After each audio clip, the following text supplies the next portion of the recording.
was her own fault she was here. Her family and friends had all been quick to tell her that. But at the time, any port in a storm had seemed the answer to her problem, the storm being the gossip whirling around her when the fact that she had been jilted became known. Anything had seemed better than facing the curious looks, the whispers, the pitying glances that had followed her.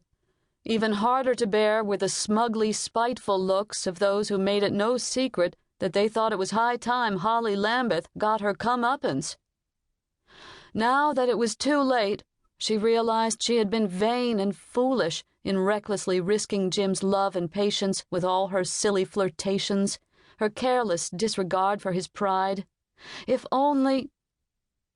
But it was too late for if only.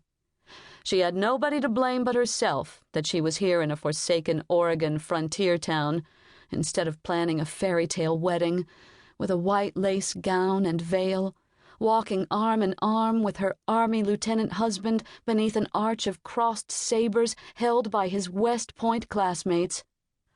As if it had just happened, Holly felt the shock of that morning when she had read in the local paper, along with the rest of Willow Springs, the announcement of Lieutenant Jim Mercer's marriage to the daughter of his commanding officer at his first Army post.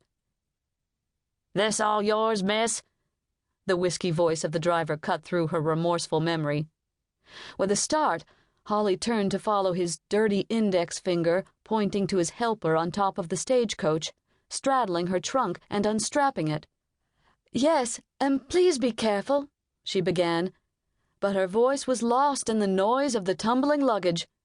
Holly was forced to jump back as her trunk catapulted down and landed at her feet. She gasped and was about to reprimand the fellow sharply when he hollered down, "Anything else?" "Yes, my valise and hat box, and please—" She started to caution again when the valise and hat box, containing her very best bonnet, came hurtling down in the same manner as her trunk. "Well!" she gasped indignantly. But whatever else she might have said was checked by the surly expression on the driver's face. She realized he was expecting a gratuity, highly undeserved in her opinion. Under his glare, she dug into her purse and handed him a coin. Acknowledging it with only a pull on the soiled brim of his battered felt hat, the man turned and shuffled down the street. It came as no surprise to Holly to see him push his way through the doors of the nearby saloon, the Nugget. She had observed that this was his custom at every stagecoach station en route, a practice that had not done much to lessen her anxiety, traveling the treacherous mountain roads on the way to Riverbend. The one he now entered was one of several other such establishments along Main Street, with names like Last Chance and The Doggoned Best. Most of Holly's information about the Far West had been gained from the covers on the pulp magazines confiscated by her cousin Willie's mother from his hidden hoard. These depicted lurid scenes of cowboy shootouts, Indian attacks, and barroom brawls. Looking down the unpaved street lined with saloons, she felt as if she might have stepped right into the pages of one. Before being hit by her next attack of second thoughts on her fateful decision to come west, she heard a familiar male voice behind her say, "Cousin Holly?" Holly whirled around to find herself face to face with Ned Thornton. "Oh, Ned, it's so wonderful to see you," she exclaimed, holding out both hands to him.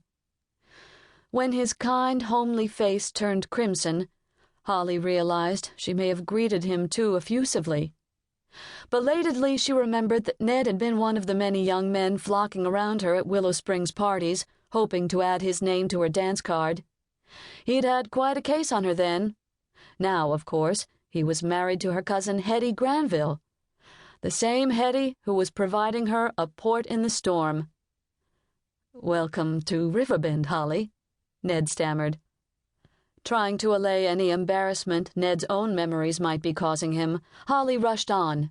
"Is Hetty with you? Where are the children? I can't wait to see them." "They're all at home. They're so excited about their cousins coming all the way from Kentucky that they've run Hetty crazy with questions all day. Hetty's fixed a real special supper, so we best get along home or else she'll be might—" Ned stopped abruptly and pointed to her 3 pieces of luggage. "Are these yours?"